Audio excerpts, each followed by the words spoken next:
So this is what it feels like to be a pastor. It got really quiet really quickly. Hey, make sure to grab a drink, grab a bite to eat, and we're going to get started off so we can get everybody out on a Friday evening. First and foremost, thank you so much for being here. I know I got a few texts and calls from folks that were stuck in some water situations, and so I just want to say thank you for being here. Thanks for being here with us this weekend to celebrate as well. But I really, on behalf of the entire AgSpire team, I can't tell you how appreciative I am for you guys being here today and really get engaged with us. I think, from the perspective of what we want to talk about today is I want to tell you just a little bit about what AgSpire is. We're a relatively new company that's in a relatively new space, and so I want to set that groundwork. But really, we feel so blessed to bring you this panel today because we've got some folks that in the beef supply chain are very influential. And they've got such unique perspective on not only beef production, meat procurement, but really they're kind of on the tip of the spear from this sustainability discussion. And so I'm really excited for you guys to hear from them as well. Of course, what I'd really love for all of you to do is, as you're listening to the presentation today, listening to this, please take some notes because we really are hoping to create a very robust Q&A when we're done. So a handful of you probably ask yourselves, what is AgSpire? And AgSpire is a company that was really built to design and implement sustainability programs. And one of our founders, Mr. Jared Knock, had this vision as he worked with producers, is he really saw the opportunity to work directly with farms and ranches that were already either implementing regenerative practices or willing to, and really take those regenerative practices and fulfill their operational goals. And so really the foundation of AgSpire is built on the farm, right? Our first priority is to work directly with farms and ranches to meet operational goals and to do that through these funding mechanisms, right? And so all of our mechanisms today are voluntary. They're all incentive-based and relatively short-term, which I'm not going to steal a lot of thunder from Jared in this panel because they're going to talk a lot about what the current landscape looks like in sustainability as well as what the future holds. So really, part of the evolution of AgSpire and working directly with farms and ranches was the creation of this Sustain Ag Network. And this is a network that is approaching about 400 farms and ranches across the United States, and really with one thing in common, and that is the willingness or the interest in participating in these types of programs, capturing incentives, and using these programs to further the operational goals. That's again, I can't stress that enough. It's our main focus is how can we move these things to help farms and ranches really secure revenue and produce more feed, grazing opportunities. Everything that we want to do more of as producers is what we're hoping to fund through these practices. And so this is where we're at today. We currently offer 5 programs with more in the very near future. And so this is a map of where we're active today. We work through grant programs, we work through privately funded programs, which Jared will talk more about. But really our foothold, our roots, and where we're doing the most work is in the beef supply chain. And so we're excited to talk with you about that today. So really, if you're a producer, if you're someone who's interested and not yet in the Sustain Ag Network, I would encourage you to join because it really is, I think, the future in terms of capturing these incentives, capturing program opportunities, and really utilizing them to further your business goals. And so with that, guys, I'm going to turn it over to Jared Knock. Jared is the Vice President of Business Development for AgSpire and one of its founders.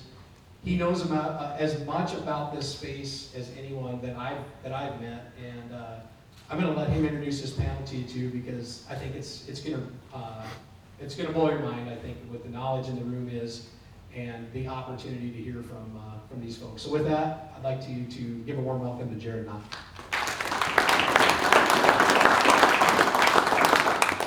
Thank you, Ryan. I apologize to this part of the audience.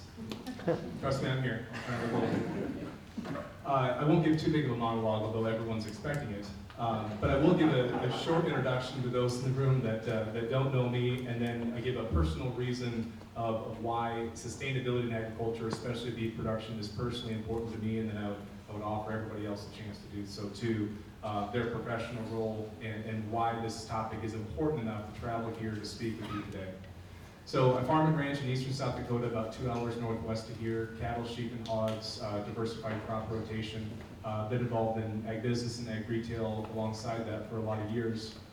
And when I think about, I always thought it was strange that we look to history thousands of years back, but we only look ahead a short amount of time. And when I was thinking about most of my family, extended family actually too, is involved in agriculture and ranching to some degree. Most of my network and friends and friends are as well, and neighbors. And I was thinking, so what's going to keep animal agriculture viable for the long term? Not just for the next 10 years, but a long time after that. What are those threats? And thinking through the ethical consumption of animal protein, which has been really well kind of mitigated by our animal welfare work as an industry over the years. Thinking about the human health component to animal protein consumption, which I think has amazing and fantastic stories that are really changing the narrative today. But it was really the environmental concern about cattle production and beef production particularly that I thought was probably the biggest risk factor to there being people, descendants or neighbors or friends on the acres that I'm on today, 100 years from now or beyond that, doing what we're able to do today. And was trying to seek a way to understand that, to explain it to both myself and to consumers, to make sure that we really are doing the right thing as ranches and farms on the land. And that led me through a journey of trying to understand the different components of what went into that. And it was conversations like, when to pick on Garrett, who came here today, we probably started AgSpire 9 years ago in your silencer chute, and we were bantering around different ideas and things he could do. And you think back to the things that I know that he's done over the last 10 years. Restoring degraded farmland and saline areas back to perennial pasture, introducing livestock back to the landscape, sequestering carbon, doing all kinds of things that have not only a narrative value, but also a true outcome value that would help companies meet their sustainability goals if only they were captured and contained and passed through the supply chain.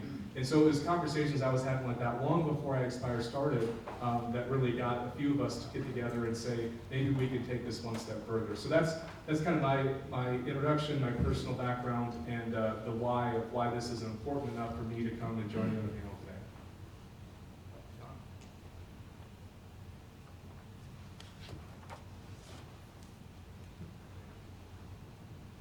today. Yeah. Don Gales with Friona Industries. We're a cattle feeding operation that's been family owned by the same family for 60 years. We have 8 feedlots from Garden City, Kansas to Lubbock, Texas. But I'm a South Dakota boy, born and raised by White Lake, South Dakota. Spent my first 20 years in cooperatives. Had the honor of working with Jared's dad when I was CEO of South Dakota Wheat Growers when Wally was on the board. And so it turned out to be a pretty small world. I'm going to start a little bit why I got involved with AgSpire is Ryan Eichler worked with my director of operations, and he goes, we got to go talk to these guys. They're doing some really interesting stuff around sustainability, and they're based in Brookings, South Dakota. I figured, it's a day of my time. And drive out to the cities and come back and come out and walked in and met Jared and Ryan and Matt and sat down on things. And for me, the sustainability aspects for our business is all our businesses operate in a place where land resources and water resources have changed a lot over the last 30 years, and it's going to accelerate a lot more over the next 30 years. And how we are able to utilize those resources to maintain an industry and to build the system and to build opportunities that starts at the cow-calf level. Yes, I'm in feed yards, but it all starts with a sustainable cow-calf operation, both sustainable with the environment and sustainable around economics. And so, you know, that's what we're trying to do within our organization, is start at the cow-calf level with a passion and bring it forward. Yeah, it's on, okay. The light didn't light up, so. My name's Tim Hartman. I'm the Global Sustainability Director for a company called Fulton Market Group. And I like to say that we're probably one of the best kept secrets in the industry. We will purchase about 700 million pounds of beef in the U.S. annually, and about probably 400 or 500 million pounds of pork for the McDonald's system. So we purchase all of the beef for McDonald's in Canada, the U.S., Australia, and New Zealand. And then we've got a team of people in Europe right now that by the beginning of next year we'll start the transition to buy all of the beef for McDonald's in Europe, which is probably another 600 million pounds. So we're large purchasers of beef. I think we're probably the largest single purchaser of beef in the world. My sustainability job, and I guess I'll start with my sustainability journey. In 2012, I moved to Edmonton, Alberta, and started managing a plant for Cargill that made all of the hamburger patties for McDonald's Canada. And in January of 2014, McDonald's said, somewhere in the world we're going to purchase verified sustainable beef. We don't know for sure where, but they picked Canada. And so I was thrown into this world of sustainability. You know, I was active in the Canadian beef industry just because of my job, and we were talking, the industry was talking about, do we set up a round table or not, and so, but very begrudgingly talking about those things. And McDonald's put that and made that very real in Canada. Not that it wasn't real in other places, but really made investment in what that might look like. And because of that announcement, because of that work, I spent the first year of that project on the Cargill side, and then I worked the second year of that project. I joined the World Wildlife Fund in the U.S. and was their beef director on their sustainable food team for 6 years before coming to Fulton Market Group. You know, I think my why is, one is because I think the industry has a great story to tell. It probably hasn't been told the right way or to the right people. And I think that we're the one industry, agriculture is the one industry that has the farthest, the most gains that we can make. But it's going to be around that storytelling. I mean, ultimately my why comes down to, I want to make sure that McDonald's can still sell beef and people still feel good about eating it, because that's how I am employed, is because they sell beef. So, there. Yeah. Well, my name is Brady Wolf. I'm the producer side of the panel on the cow-calf side, I should say. So our family is in the Simmental and Simangus business in west central Minnesota. Starbuck, Minnesota is our town. Clear Springs Cattle Company is the name of our ranch. I work there with my wife, my brother, and my parents. And so we've been focusing on sustainability before we really knew that, hey, this is what sustainability is and entails. When ever since I was a little kid, my dad was putting just turnips or throwing some bin run wheat behind the wheat crop that we take out. It's really evolved from there, and I'd say for me the why is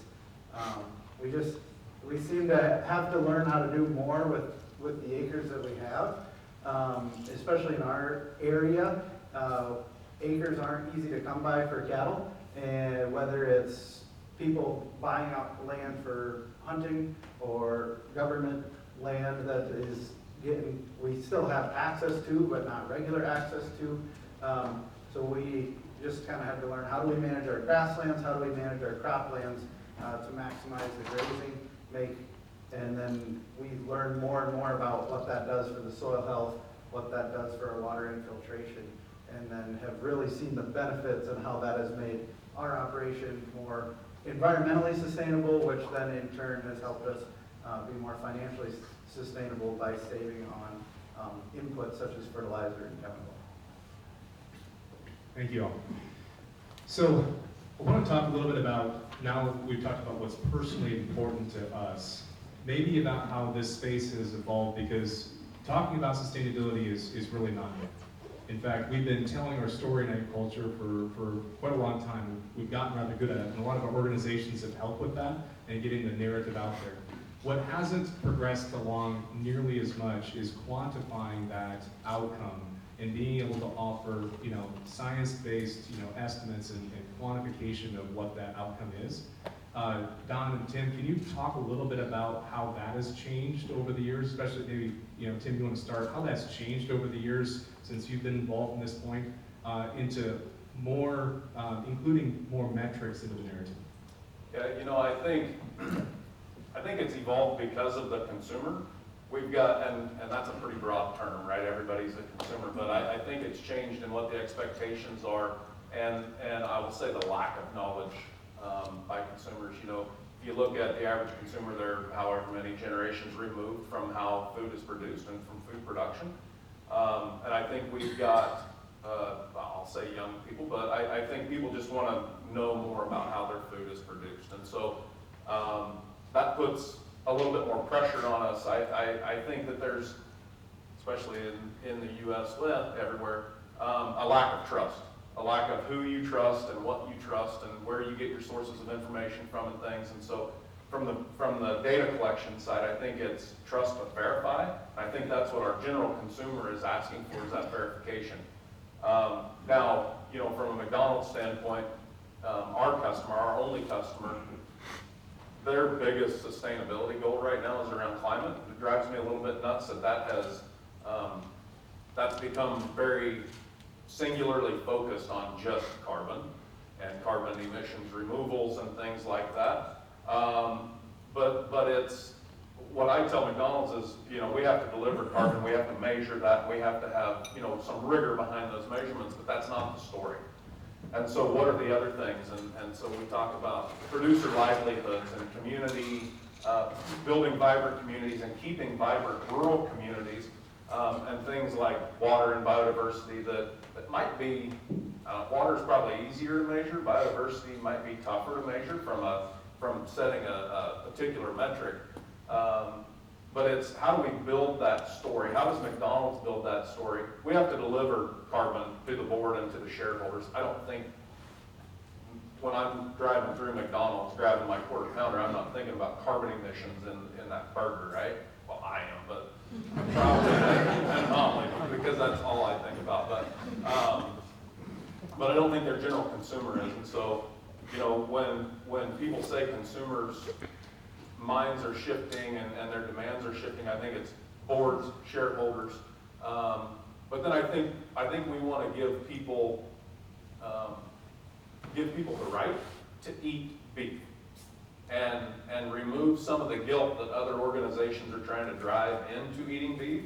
I want to try to remove that. We can't do that without numbers. Don, I'm guessing that the conversations have elevated over the years as you work with a lot of large beef suppliers, from initially a sustainability director now to the president and higher levels of leadership around this topic. Is that true?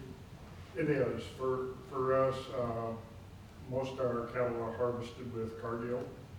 And so cargill will bring people out and they want to do quality assurance about animal well-being, animal welfare, and those types of things when they come to our facilities.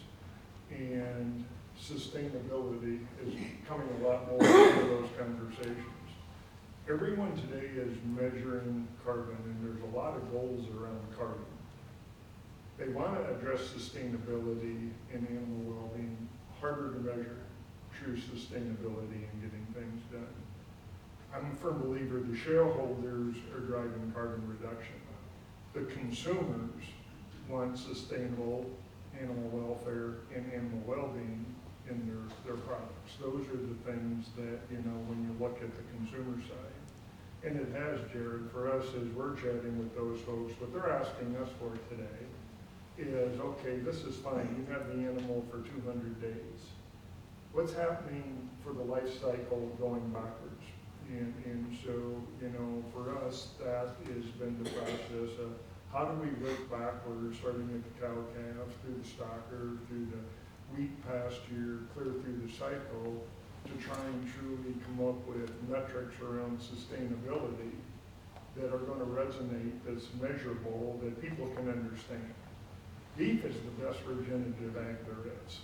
I mean, when you look at it, show me, you know, chicken doesn't regenerate very much, you know, when you look at things. But how do we measure it and put that in a manner that the common consumer is going to understand and feel good about is where I think our challenge is and what we need to continue to approach. But those are the questions when we have larger end users coming out, those are the questions they're asking us. How are you going further than this, and how are you going back within the supply chains to measure this? And we don't have very good answers today. So Brady, I mentioned that my initial interest in the topic of sustainability around beef production was as a threat or a risk factor to the future. Since then, it's evolved quite a bit to where I see it as a tremendous opportunity. Brady, since we've interacted a lot more in the last couple of years, you've kind of always been on that track. Tell me what you think are some opportunities within beef production, cow-calf production, to really tell that sustainability story. Yeah, I think Jared was at our farm and did a soil health presentation, and I think he said it best, and that's really stuck with me and my dad. And we use it when talking to a lot of people, but it's like a game of poker. And us as a beef industry, we're sitting here looking at our cards, don't think we have very good cards. But everybody else around the table, that's all the other players in this sustainability world, know that we have really good cards. And I think that's a great example because we are in a very advantageous spot. We have an on-farm vacation rental, and just to get people to come from the metro Twin Cities area, and they stay right in the house on the farm, right out the kitchen window is cows on grass. I mean, to them, that is the great, like, they just love to see that. They've been shown images of feed yards, and they think that that's where those animals spend their whole life, and there's that misconception. And so I think telling our story, like you said, starting at the calf level, all the way through that life cycle of that animal, is a great opportunity to show what these cattle can do and what they can do for our landscapes. I could sit here and talk for a long time about different things that we've done in our area with local, like I said, local government ground, that we've just completely revitalized grasslands with our cows. And it goes back to, yeah, there's a measurable carbon, but there's also a lot of immeasurables like plant diversity, like water infiltration, controlling runoff, controlling wind erosion, that are a lot harder to measure, but they're all things that I can take you out to that area and show you. And so I think that's our huge opportunity, is just how do we get that to a larger audience. I mean, we're trying to do it with one group of renters every weekend all summer, but we're not making a very big dent with just the 20 people once a week, but there's definitely a story there to be told. Now, each of us, probably have seen the slides or have a slide deck that shows about all the carbon goals that different companies may have that they aim to achieve. 2030 is a round number. I tell everybody these round number years are going to have a lot of intensity when it comes to reporting and expectations, right? So 2030 is kind of the first big round number coming up. Can you shed some light on just how important are those commitments that have been made to those organizations, and what do you think the priorities mean for them, those trying to get there? Want me to start? Sure, yeah. I would say from a company perspective, those commitments are extremely important. I think about So 2030 scares me a lot. I mean, that's what keeps me up at night, is thinking about how can we help our customer meet their 2030 goal. And then I'm hoping to retire before we go to net zero. I'm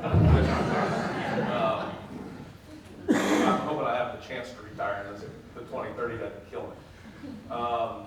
It's extremely important. I think if we look at, there's a pretty notorious lawsuit right now in the state of New York with a large packer about a goal that they set. And so it's really important from a legal standpoint that we work towards that. We work towards that openly, honestly. If I were to ask the CEO of McDonald's how important that is, it's probably the most important thing that he's got right now. I mean, other than, food safety and all of that stuff. From a public commitment, that is extremely important to them. They plan to meet that. The funny thing is that when they set that goal, they had no idea what it looked like to even measure it to achieve it. Those people are about to retire now. Yeah, that's usually how it works. That's usually how it works. So yeah, I mean, it's extremely important, and it is, what I feel really good about is in the U.S. McDonald's system, they've actually started to make investments. So we're working with AgSpire on a couple of different things. They're actually looking to invest in the industry to drive change and help them meet their goal. But I think it's one of the first times that there's actually been private money come in that's meaningful, that I think will be meaningful. That's great, thank you. That does speak to that next evolution I was talking about. So moving it beyond a narrative, and some of you probably have experienced this in the room, right? We've done the storytelling, we've had the video crews out, we told our story. But I remember, they're not in the audience today, but a producer that when we were putting together some of our very first programs, he said, we've had probably 6 to 7 film crews out to our place. And large companies talking about wanting to incorporate, what we're doing into that, but we've never received a market premium, we've never received an incentive payment, we've never actually got that back down to that financial viability that we need to really make this a priority in our operation, like you mentioned it is for the large companies. So one of the things that has evolved with AgSpire programs is say, well, I've been doing this, been looking at doing this for a lot of years, but putting it into a program that has the technical assistance aligned with monitoring, measurement, verification, and reporting all the way through is what allows that to become valuable. And while the numbers, are getting refined all the time and what the impact some of those practices may be, once we can actually quantify it, we can start to assign value to it to bring back into the supply chain.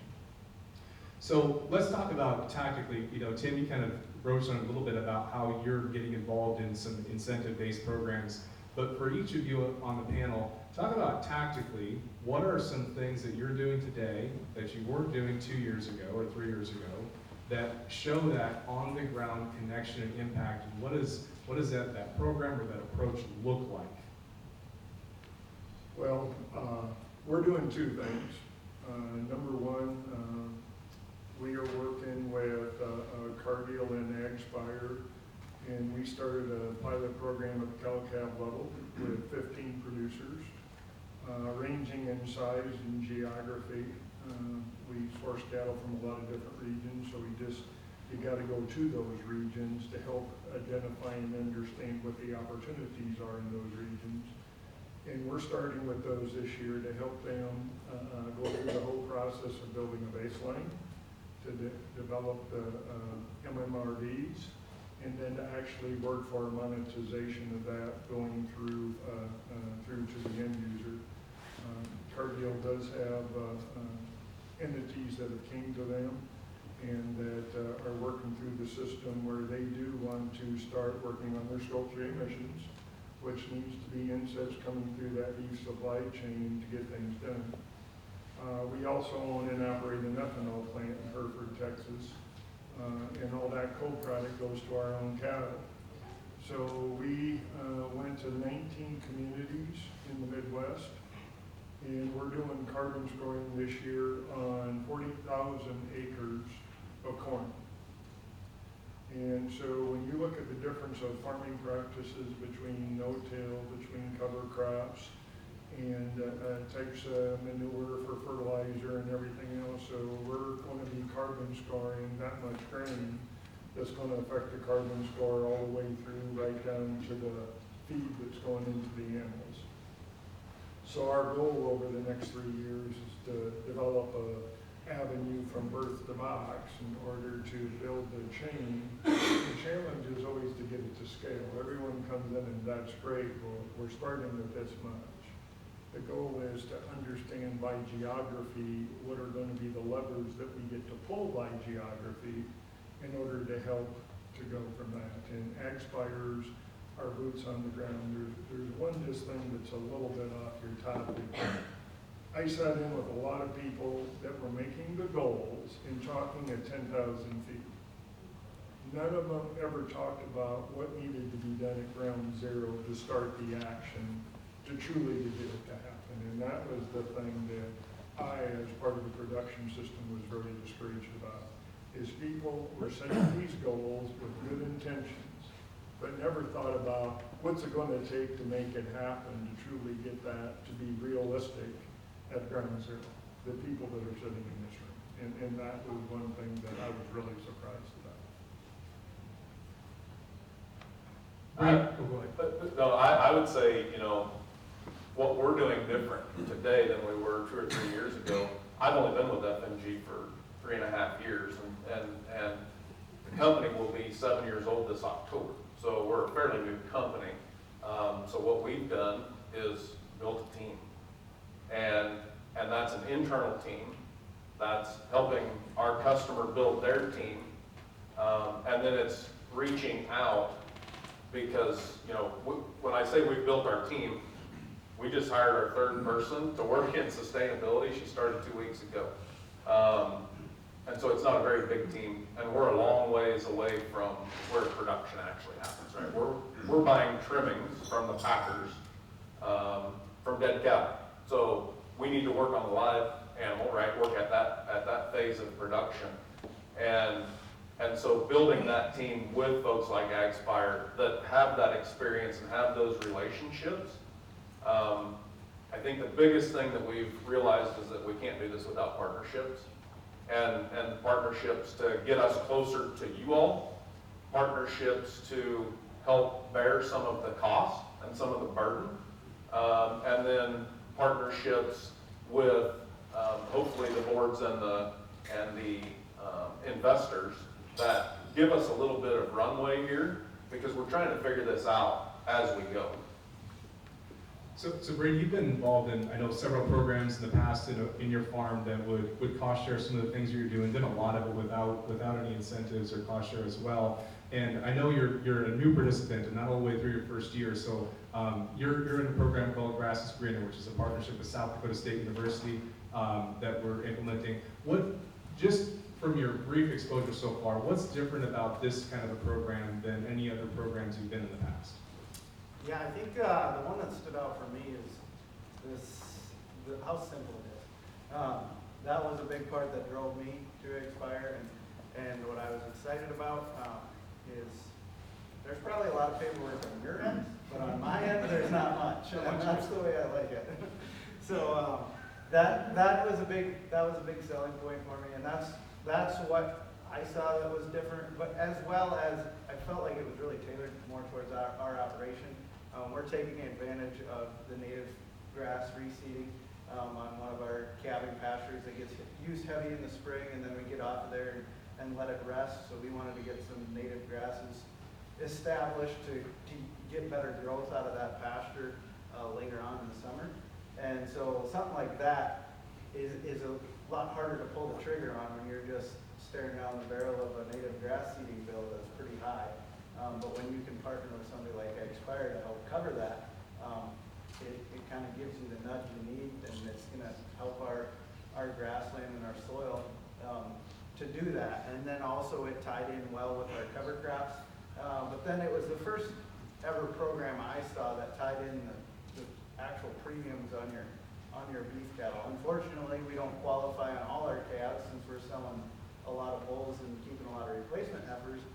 But all of our calves that do go into the feedlot or to the sale barn to capture a little added value on those too was very unique with the Grass is Greener's program, and which I was really excited about. So, yeah. And that particular example is, I'm going to park on this a little bit because the value of what you're doing, you're going to see some advantage in midsummer forage. You're going to have better cover in that calving pasture. You're going to have more appropriate growth.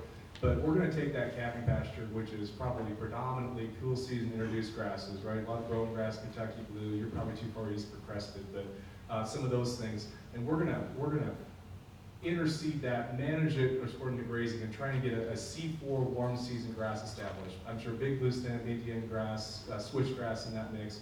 Those are grasses that have a 10-foot root system versus an 18-inch root system of Kentucky bluegrass. And we're on sand too. I mean, that's where this pasture would burn up because we want to calve on sand because springtime we want to get rid of that water as quick as possible. But then it gets overgrazed because we're feeding cattle out there, so there's very little root system on that cool season grass.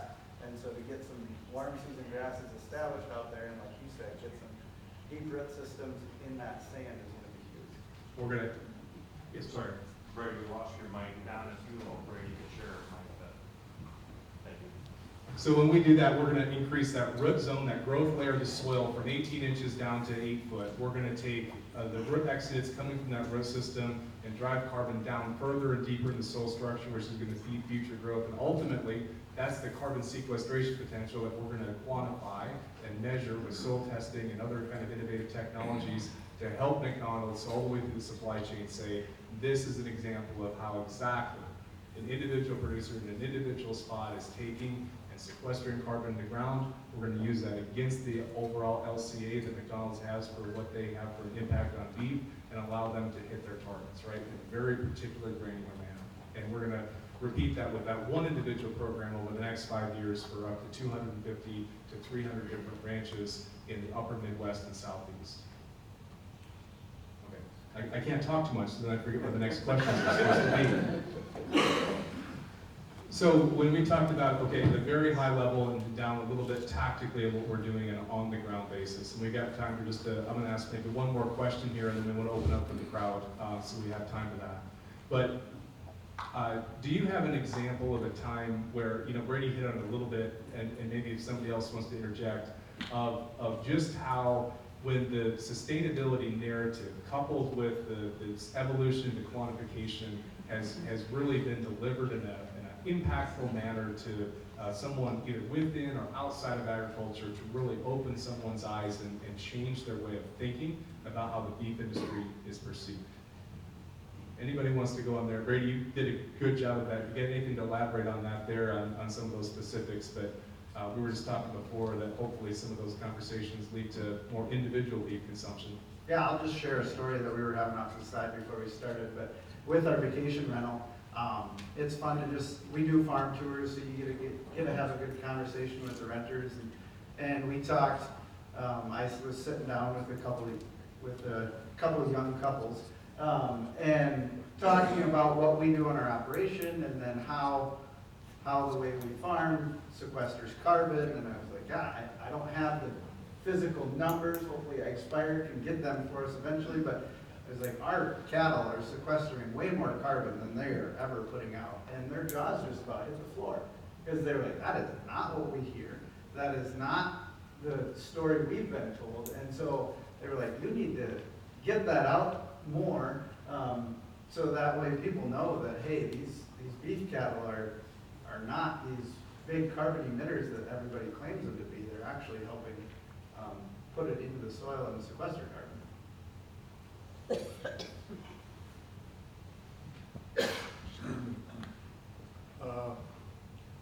We spend part of the winter in Florida, or I should say my wife does. I still work. But where we live in Florida, let's just say there's not many people involved in agriculture.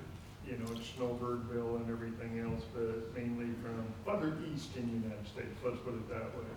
And their perception on cattle and agriculture in general is usually whatever they read in the Wall Street Journal. And just sitting around and chatting, well, what do you do? And, you know, they look at me, one like, you got horns growing out of your head and, you know, beef is bad. But when you do start chatting with them, it's how they upload their information, what they consider true information, and they're all light colored hair, so they're not into social media for their information. But their challenge was to me, and I think the challenge is to all of us, when's the last time in the New York Times, the Wall Street Journal, or the Post, that there was a positive article about beef and what it means and how we're doing things to improve? And that was a question I had, so that's not answering your question, but for those folks, and so I want us all to think about that, because, you know, depending on the different audience, that was the whole thing. That's their data inputs. And when was the last time our industry had a positive article in one of those? You know, last one out of the Wall Street Journal, one of them sent me was beef is the new coal. And then, you know, we all love that one that was full of falsehoods and you know. So I think that's the biggest thing that we as an industry got to think about. I've got one real quick that I hope turns into a success story. With us acquiring the European business, the beef business for McDonald's, I've started to have some conversations with some of the markets over there, and I had a conversation with some folks in Germany probably a month ago, and they were talking about how are you gonna help us meet this goal? Their plan right now, or it's not a written down plan, but one of the things that they're thinking about is how can we, as McDonald's in Germany, sell less beef to help meet our goal? And that scares me as somebody who, you know, we're going to go start buying beef over there and have a pretty heavy investment in that business. But those markets, and these are folks that work in sustainability for our customer, that's their thought process. And so we have a lot of, it's an uphill battle there, it's going to be, and we know that going into Europe. But we have to change that mindset within our own core group, let alone everyone else, right? So it reminds me a little bit, you're talking about the sustainability community. I had a chance for one of our longer standing programs within Agspire, a program we've been involved with for over 2 years now, to travel with Walmart and the Prime Pursuits team to give a presentation at the Sustainable Brands Council in San Diego. And this is all brands, so fashion, automotive, food, you name it. So thousands of people at this conference. And after a couple days, it was pretty apparent there wasn't an ounce of beef served at this convention, right? It was primarily a vegetarian, almost vegan diet with a little bit of chicken breast kind of hidden in the corner if you were patient enough not to fill your plate up first. But we were at the tail end of the conference, and so we were up there with some ranchers from Arkansas and Nebraska and the Walmart team. And we were talking about we showed videos actually of one of the ranches in Nebraska and talked about what it meant and showed the diverse native grasslands that were being maintained, preserved, and enhanced by livestock grazing. And how that story is that there's more of those acres in the U.S. that are preserved in grasslands and biodiversity than there are tilled acres in the U.S. And the beef industry is the only viable economic opportunity that allows that to continue to happen. And we mentioned, and I just kind of pointed out that, you know, we've heard about biodiversity 1,000 times over the last 3 days. Yet the food that you've chosen to feed us is entirely created through monoculture agricultural systems. And there's no mention to the preservation of native ecosystems like the beef industry offers. We offered examples of that and showed that side from the ranchers. And I'm not gonna lie, the probably 250 people in this breakout session, we had at least 8 or 10 people in tears afterwards, coming up, taking pictures with us, asking about our story, and never realized that everything that they're buying from the grocery store, except for beef, honey, lamb, and bison, if you can find it, is the product of a monoculture system, which is not maintaining native habitats. And so I think effectively combining the narrative in our storytelling with the metrics and the numbers that we're helping put together, will drive a more meaningful sustainability conversation with consumers and with companies in the future. And we're so excited to have you as participants in our program, as sponsors of our program, as ambassadors of our programs, and we couldn't thank you enough. So I'll now open it up for questions from the crowd. Somebody that's paying attention to the schedule more will tell me when we have to stop, but for now, I think we have time for a question or two. Okay. Oh, yeah. Questions, guys?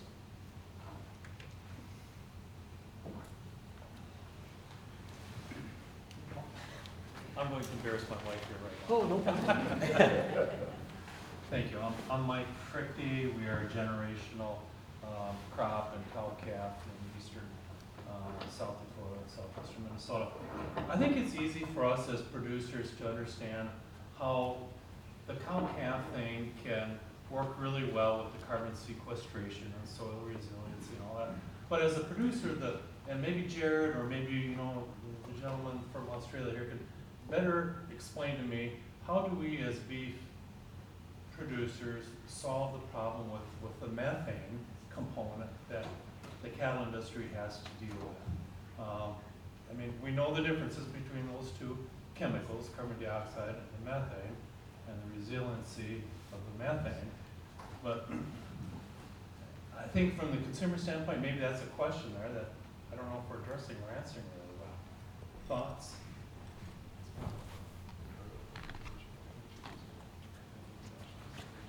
Yeah, I mean, methane's tricky because the reason there's methane is what makes cattle so special, and so how do we do that? I mean, I think about it so how do we do that, right?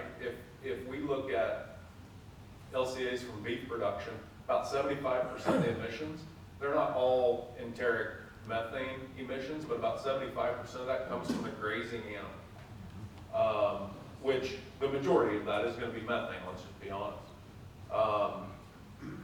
So I don't know that, probably hear about feed additives and things that we can do to adjust that rumen biome to slow methanogenesis, but I don't know that there's ever going to be a magic bean that we can use, right? I just don't believe in a silver bullet. I think if we look at other indicators, if we look at efficiency and productivity indicators, and for the methane that is produced, let's produce the most amount of beef that we can. And so we look at calving interval, we look at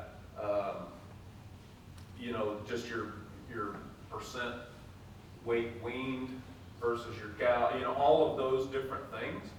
We look at genetics. I think genetics, for me, this is not proven, and this is not a McDonald's thing, it's not an FMG thing. I just think genetics is probably the biggest untapped thing that we've got.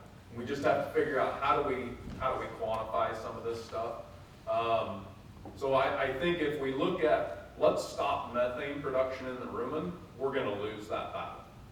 Because what we want cattle to do and the service that we want them to provide, we're going to have methane production. Because we want to be stewards of those grazing lands. And that's just a byproduct of it, right? So we have to just kind of be honest with each other on that and say, we're not going to kill that in the animal. We might be able to affect it a little bit here and there, but let's just make sure that we're not trying to focus on that so much that then all of a sudden we're blaming the cow for having a 4-part stomach again, right? That's the way I think about it, is how do we measure different things and think about methane differently versus just stopping the production of it. I agree with that. I mean, when you look today at what's going on, we got to properly measure the whole cycle. And that's the part that, yes, I mean, you put enough greens in me and I'll put off enough methane too.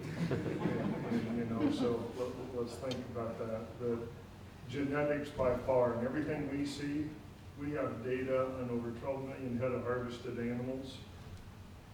And everyone, and we do, we've improved the quality of beef and the eating experience so much. But when we look at conversions and everything, the balance of what needs to go on with genetics is by far the number one thing that we can do to take a big leap within the improvement. And yeah, just as the guy that is raising the beef genetics on the panel here, we definitely take that as a challenge and as a good challenge. I think we're doing more and more, and with the amount of technology available to us in the DNA aspect of cattle breeding, I could go on and on about just how far that's come in the last 5, even 3 years. And so I think there's good strides that can be made there, and as well as how more readily available some technologies like feed efficiency measurements are becoming as well is huge.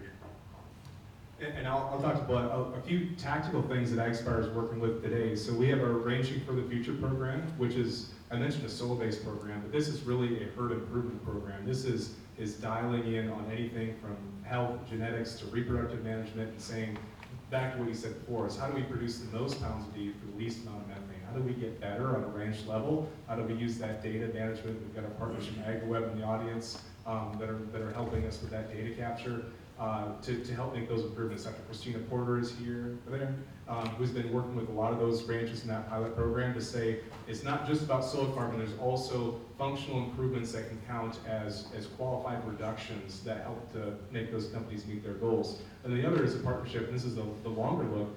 So South Dakota State University, we won't take any credit for the work they're doing, but is a lot of research focused in this area to say, really, how do we better understand what those methane production systems are, and how can we improve them on grazing lands and grazing systems, but are doing amazing work. And Dr. Christy Kamak is over here in the corner if you wanted to check with her and ask her about some of that research and how that ties into that better understanding, like Tim and Don alluded to say if we understood that cycle better, we probably wouldn't penalize the methane as much from the grazing system.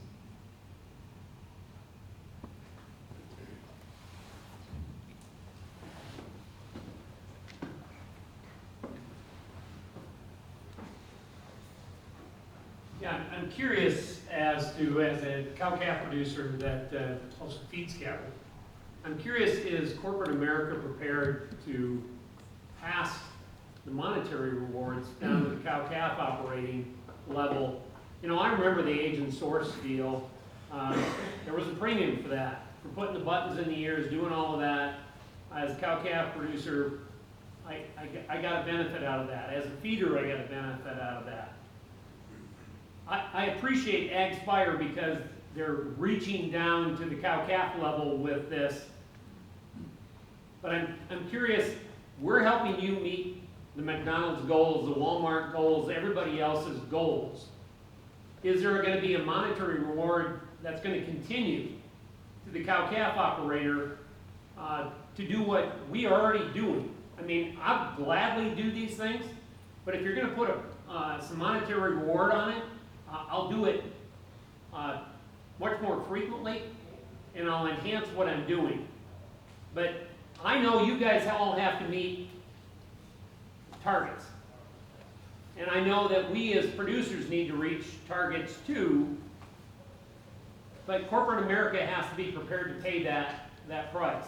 And Don, I don't know as a feed yard operator how that translates to you back to me if you're going to buy my calves. The short answer is I'm going to say is yes. The people we chatted with, there is going to be monetary rewards down to the cow-calf operator. I mean, for us, how we're building our system today, Todd, is the market's the market for the animal.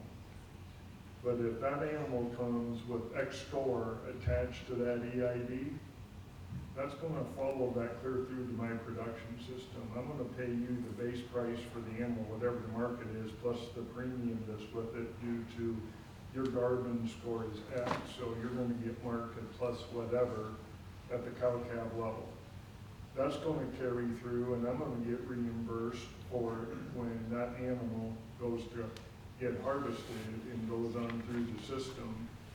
And so, yes, I do see supply chains being developed, Todd, where it is going to reward the cow-calf operator that's got measurable and verifiable things completed, an Expire type program that we're gonna carry through in every animal we have today in our whole feedlot operation, DID. Today, what we're doing it for, just to get the technology working at the pace of Congress. Everyone comes with all these technologies, oh, they're the greatest. Well, good, we process an animal every 7 seconds. Let's see how good it works. And most of them don't. And so we're on our third deviation on this. But our whole goal is, yes, I do believe we will monetize carbon this year to producers at the end of this year. End of 24, we will get hard checks back. Yeah, and I would say from our perspective, we're trying to do that, we just don't know how. And I think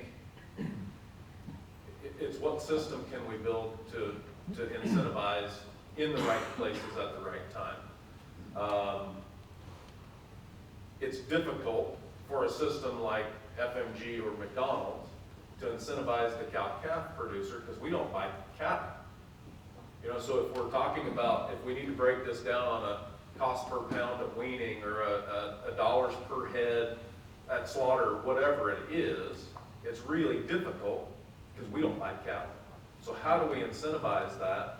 And I'm a firm believer in making sure that as much of the money possible gets back to the person who has most of the work in it, right? So we're not looking at it as, do we pay the packer X cents per pound more for trim? Probably not. Will there be instances that happens? Absolutely so. And I think the program you're talking about, where these cattle are fully traced all the way through, I think it's easier to do that with, and we can have verifiable product. We buy 700 million pounds. We're not going to have verifiable product for 700 million pounds, I don't think. And I don't think we'll have it to the extent that helps McDonald's meet their goal. And so we're just trying to figure out what does that look like. And so we are partners in the Grass is Greener, and we are applying incentives there that go back directly to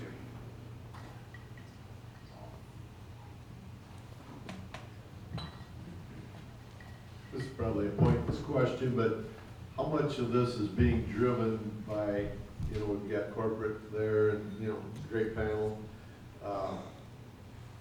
We always say in ag though, 1%ers, the activists are driving things. And so you have, you know, Jared, you said you had people that, you know, come up to you in some of these deals, but those are the people that show up, as we know in cattle, the people that show up are a small part of the deal. So you got people that are saying they want stuff, but they're being told by the 1%ers that that's what they deal. So we're going through all this stuff, and I'm all for this. My motto's been there's more grass being farmed than vice versa. Been saying that for 20 years, but as I see things being plowed up. But, and I don't know where this question's really going, but is that really an accurate assessment of what the hell's really going on? This is being driven by consumers that really, I'm going to refer back to the hog industry. I used to raise pigs, you know, in the hard way. And you know, the consumer was told, well, it's like our diets. I mean, I can go on about that, all fat and all that stuff all the time. But you want to lean, lean, lean. But who really likes a lean pig? I don't. There's only about 2 cuts of pork that I like. That's bacon and a pork roast that's got some fat on it. So is that where we're getting led down this road? And maybe it'll all come back economically, but I don't know. You see where I'm going with this question? I think you got just a few facts around dollars. Does anyone know how much money is in retirement funds today in the United States? Get your phone out. It's about $38 trillion in the United States in retirement funds. You want to know the top 5 companies that hold those? BlackRock, $11 trillion. Now that's not all retirement. Vanguard, Schwab, Fidelity. Now I'm going to challenge you guys with something. Go out and look at any public company and tell me what public company, when you look at over 5% shareholders, don't have BlackRock, Fidelity, Schwab, all you guys that have IRAs, how many people vote your shares in your IRAs when elections come up? And the answer is none. So the people who are controlling the money are having a lot to do with this, to your point, but it's coming through the votes in the boardroom. It isn't even the 1%, it's the votes in the boardroom. Go out and lead. You know, the CEO of BlackRock, Larry, gets pretty pointed about his. He was proud 2 years ago that he had 40 CEOs fired that didn't have a plan on how they were going to reduce carbon emissions. So and it kind of goes to electric generation. 1990, 54% of electricity in the United States was done with coal. Anyone want to guess what it's down to today? 19 at the end of last year. So my point in that is those who are forcing decisions in boardrooms, and those were public utilities that made those changes. It wasn't all done to EPA regulation. It was done to who was voting in the boardrooms and who was driving initiatives. I said very early, this isn't a consumer thing as much about carbon reduction is what the shareholders are doing, and those who are controlling shareholder votes is actually pretty condensed when you look at it macro in the United States. And I didn't mean to jump in. No, glad you had numbers, because I didn't. Yeah, I'll take it on the consumer side. I mean, going back to our rental, we get to see a vast array of consumers. And kind of the common theme that we see is the older generation, they grew up on the farm. So they're familiar with it. They have trust in the system. But I'd say your millennials and younger, they have questions. Their mind's not made up on, say, the beef industry. But they definitely have questions, and they want to know more. And I think that's where it's important to get the story out there and get the correct information out there of what we're doing, because they're still undecided, and we want to get them the facts before they're decided against us. The conversation has switched from antibiotics and hormones so much, you know, that used to be, with consumers, that's all, now it's a covered battle, I think, when you start talking carbon. It is, and what scares me is we're starting to figure carbon out with the help of, a concerted effort with a lot of smart people. We're starting to figure that out. So my question is what's next? And it's not, I go back to, I think 75% of the business at McDonald's is done at the drive-thru. You think any of those people are thinking about their carbon emissions sitting there for 5 minutes idle in their car? Absolutely not. And so that's why, again, I go back to our deliverable for our customer is to the board and the shareholders, but that's not the story. That story will not sell with consumers because they don't care. It really scares me of what's next, because there's a lot of people who want to keep making everybody feel guilty for eating the best product in the world. So I'll just kind of go back. I almost called you Travis again. Yesterday I was on the phone with Julia, and I was talking about you as Travis the whole time. And finally she's like, "What are we talking about?" It's like, oh, great. I was calling your brother's name. I officially entered. I know, no, you don't. But I've officially entered the stage of life where I call people by their sibling's name. It's great. It's fun. Back to that story you had about the poker game, right? And so this is where we've been sitting in our cars playing a game with a much more experienced audience that has studied how to play this for a lot longer with industry, with energy, manufacturing, utilities, all that.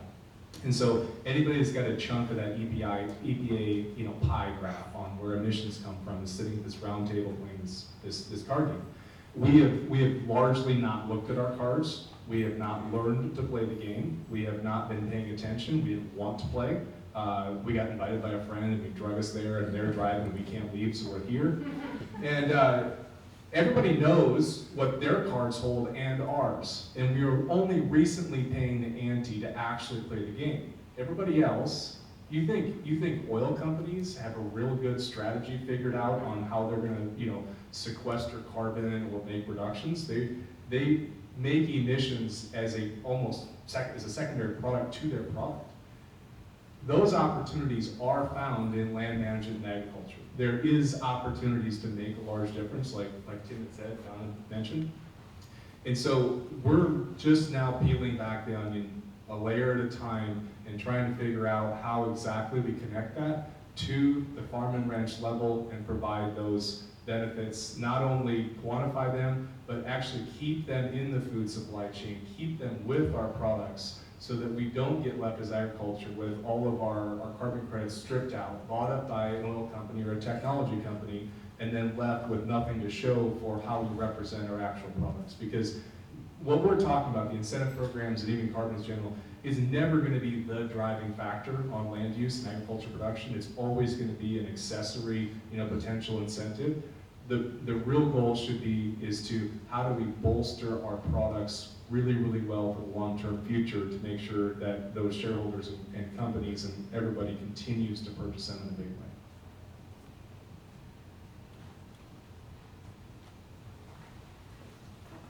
I can maybe do without that. This thing's scary. I want to thank you guys for putting this on, X-Fire. It's working. Only if you hold it by your mouth. And I don't mean none of this in criticism or putting you down. I'd like to be constructive. But you did not mention anything about cell culture protein. That's what I'll call it. They call it a lot of other stuff. But, Cargill, it was been about 10 years ago I looked into it, I heard about this, and I looked into, what is this anyway? So I went onto the website and whatnot, and Cargill, JBS, Bill Gates, and various other places were the startup investors for cell culture protein. And I don't know, did Cargill change what they're doing? I mean, we have big companies that want to move, they want to replace the cattle. They want to replace, agriculture and food coming from the ground. So they have complete control. And that's what this is all about, is control. They want to control the people, they want to control the land. That one, I don't know how you'd address that, but, when we get talking about the consumer, what does the consumer want? I think every consumer out there wants to be healthy. And this garbage that they're raising and feeding our society, the people in America, you look around, there's a lot of obesity, there's a lot of unhealth. And we can fix that problem with agriculture. That's our job, to raise food. And food ought to make people healthy, not sick. And I think that's got to be our point. It'll come down to, I was speaking with this, the way our food is grown, how we produce phytochemicals into the food that give people their health. And I think that's got to be our selling point.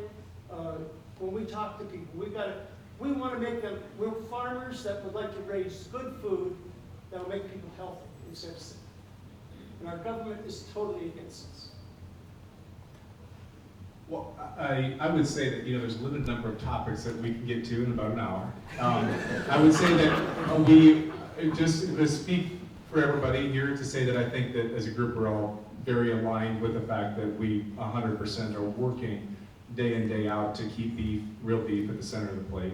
And we talk about, some of the fake meat companies are doing so badly, you almost feel bad talking about them because it's like making fun of somebody that's already really down. I joked about a year and a half ago that, we probably should take all of our investment accounts and convert them into shorting beyond meat, and that would have been a phenomenal financial strategy. But I do think that everything that we're rooted in is really, trying to encompass that message and narrative. So I do think it's along the lines of what you're looking to say. But anybody want to add anything along those lines? Well, I would just say, I think if we think about what do all those fake meat companies try to do? they try to replicate the product, right? So that must mean we have a really good product. Imitation is the highest compliment, form, flattery, whatever it is. But they've really failed because one, they can't do it. I think it's just a matter of, I think everything that we're talking about up here today, if we can get that story out and we're successful, and when we're successful at that, we can remove that guilt for the movable middle. Now, there's going to be a lot of people that you're never going to change their mind, right? They just rather eat that because an animal has to die or whatever, right? But I think it's just in the storytelling and doing that with hard facts and numbers and things like that. People don't want to be educated, they don't want to learn, but they like the stories, right? So I think it's just all around removing that guilt so that somebody doesn't have to get an overly processed bean burger that tastes more similar than the Boca burger to what we actually produce. That's my goal, is to just drive them out of business by proving that they are not better than us, they don't taste better, and their environmental outcomes aren't as good. Thank you all for the questions. I'll turn it back to Ryan here. Well, first of all, let's give this panel a huge round of applause. Again, these are very complex issues that I think, we're really just starting to think about for the most part as an industry. And we're proud at AgSpire to be able to partner with some of the most influential businesses in the U.S. to really tackle this issue. And so it's our pleasure to work with them, and our pleasure really to work with you as producers. Because again, what we're really trying to do is find the opportunities to meet operational goals through some of these processes. And so what I really encourage each and every one of you to do, we're going to hang around here for a bit. The bar is still open. Grab a drink. Let's visit some more. But I would really encourage you, if you're not a member of the Sustain Ag Network yet, I would make sure there's a couple iPads out there. You can sign up. You can visit us. There's QR codes all over the literature. We'd really love to help you get started down this path, understanding that many of you are already down this path, and that's what we're excited about. Is a lot of these programs are going to reward you for the things that you're doing today and the enhancements that you make in the future. So again, thank you for joining us. We look forward to discussions this afternoon and well in the future. So thank you.